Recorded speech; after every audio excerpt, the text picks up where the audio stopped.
Hello there, and welcome to the SPS podcast.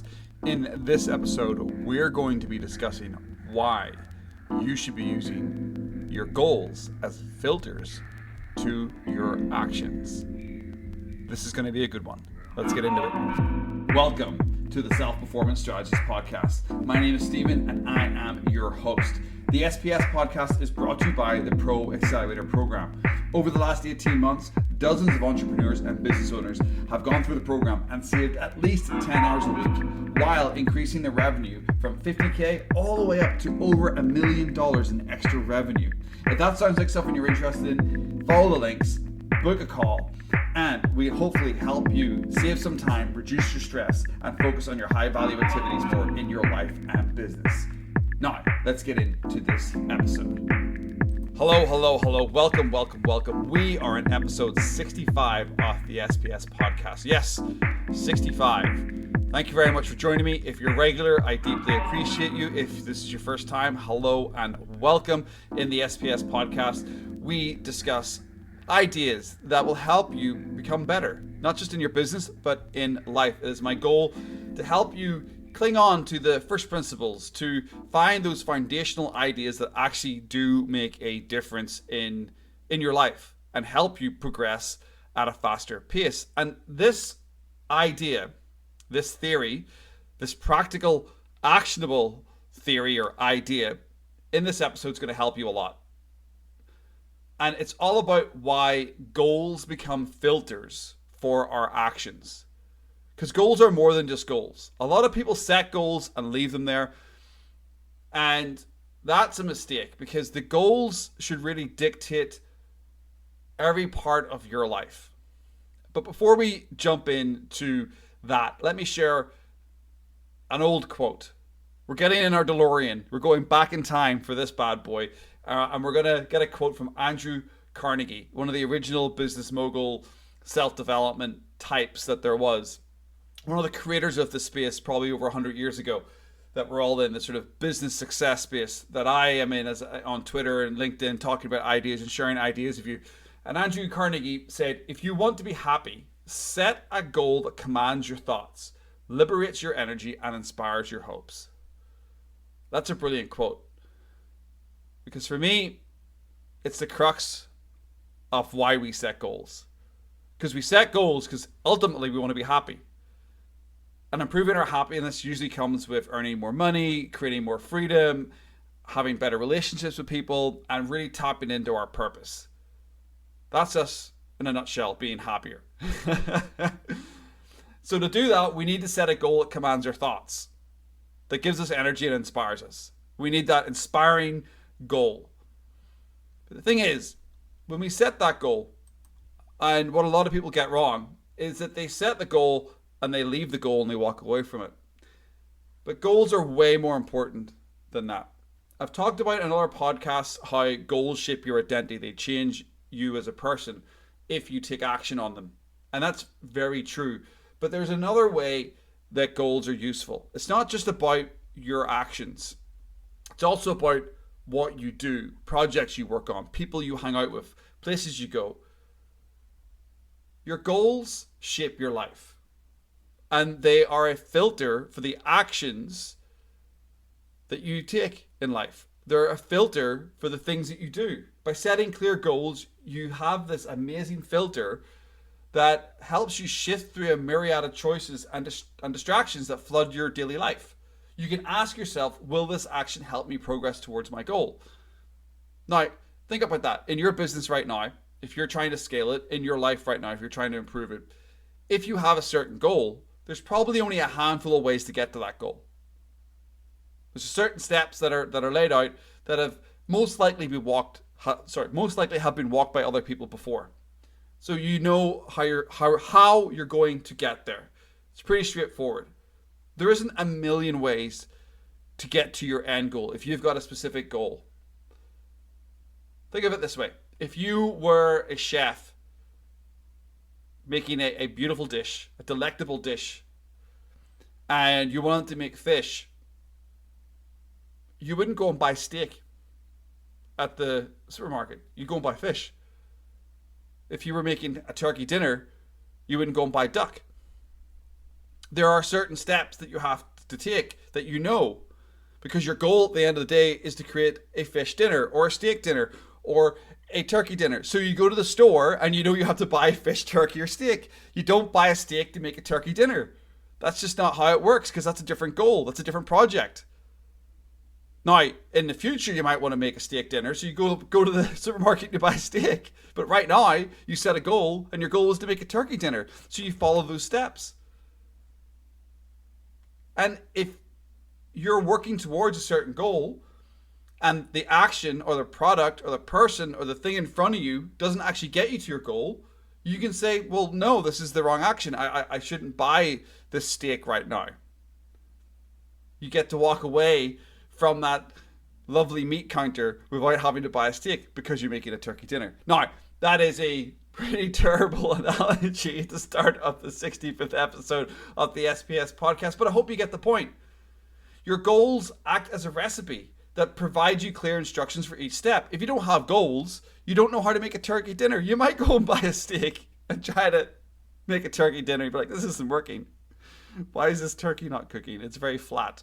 It's juicy. It's very flat. Anyway, when you have a goal in mind, it becomes easier to break it down into manageable steps, actionable steps. And that goal, or those big goals in your life, as I mentioned earlier, they act as a type of sieve that you can shift through what's happening and what to focus on. And then by taking these bite-sized steps, you make progress towards your objective, building momentum along the way. It's pretty straightforward, because you use your goals as filter and you bought the right things or you took the right actions and you're going to get to your end result. But it all starts with the goal. So the goal itself dictates what actions you'll take. It acts as a filter. If the next step doesn't pass through the filter, you don't do it. And from my experience helping a lot of business owners and solopreneurs over the last 18 months, they're lost in a maze of tasks. But the ones that have clear goals, the ones that have taken the time to build these thought-commanding goals in their life that inspire them, they don't get lost in that maze as much, because their goals act like helpful signposts that show them the way. They act as a filter. You're able to leave behind dead ends and unproductive actions in that maze. You avoid the pitfalls of wasted time and effort. Your goals guide you through the business wilderness like a buddy, like a friend. They put an arm around you and they say, don't worry, I've got your back. You set these goals. I'm here to help you. I'm here to help you through this difficult time in your business, because I'm going to be a filter for you that's going to help you choose your actions. Using goals as a filter helps you create the future that you want. From a personal experience, from my own life, I've done many spaces on Twitter recently. I've obviously spoke to people on sales calls or discovery calls, whatever you want to call them. I've had people reach out to me in the DMs, and people have asked me, how do you build the discipline to show up each day? How do you stay disciplined? And the funny thing is, I don't see myself as disciplined. I'm not that disciplined. I set goals and then I use those goals as a daily filter. My goals help me choose my actions. I want to build a successful coaching business. I want to help business owners. I want to be able to create a business that creates the life that I want. So with those goals set, there's only a handful of actions. If I'm using Twitter and LinkedIn and email as my main marketing funnels for customers, there's only a set of actions, a certain set of actions, that future me needs today me to do. Because I've set the goals out and I've set the tools that I'm going to use, there's not 100 things for me to do. There's only a handful of things to do each day. So I go do those tasks. I create content. I write emails. I record podcasts. I reach out to people. I jump on calls. I speak to my clients. Yes, there's still a lot of things I get to do. There's still a lot of options for me on the table, but I haven't got a million options. I've maybe not even got 100 options. Currently, maybe I have 10 or 12 options, but I really focus in on 4 or 5 because I have the goals. I have the goals. But then the next question I get, well, how do you set goals? What do you do? How do you create goals that command your thoughts, that inspire you, that give you that energy? If we go back to the Andrew Carnegie quote at the start of the podcast. Well, I like to call it with a little bit of tactical woo-woo. I believe in the practical and the tactical, but I also believe in the spiritual side of things, the visualization side of things. And one of the exercises I actually get my clients to do is called the ultimate success scenario. Close your eyes and envision your dream business, your dream life, your dream health, your dream partner, whatever it is, your dream scenario for all areas of your life. But you just go macro and just think for your life, what's your dream scenario? And then once you've thought about it, take a time to write out what that looks like. How does an average day go? What does your health look like? How do you show up? What do you get done? What kind of results are you creating? You can get super deep and detailed with this. You can go really micro into every aspect of your life. Or you can just keep it with a macro and know that you want to create a successful business. You want to have more free time. You want to spend time with your family. You want to have better health. That's pretty high level. It's pretty useful stuff. But even just doing that creates filters because you've created goals. If one of your goals is to be healthy, you're not going to go to McDonald's every day for breakfast and eat 2 or 3 massive breakfasts and get a massive Coke to go. You're not, because you've put health as a core pillar. So you're going to start choosing better health actions. I love this exercise, ultimate scenario. As I said, I get all my clients to do it. And the feedback I get is they get a surge of excitement and determination that comes from defining their goals. Because a lot of people don't do this very often. It's one of the reasons why people reach out to me. It's because they're lost. They're in a maze of daily actions and they're lost. And they haven't got their goals set up as signs to help them. But by tapping into this type of exercise, you tap into the right emotions and you start building a clear picture of what you want. And all of a sudden your goals become filters for your actions because you know the goals in your life, you know where you want to go, you start choosing better actions. And then that shapes your identity because you become a different person. You will start to filter your actions to help you achieve your goals. But without goals, you don't know what to filter.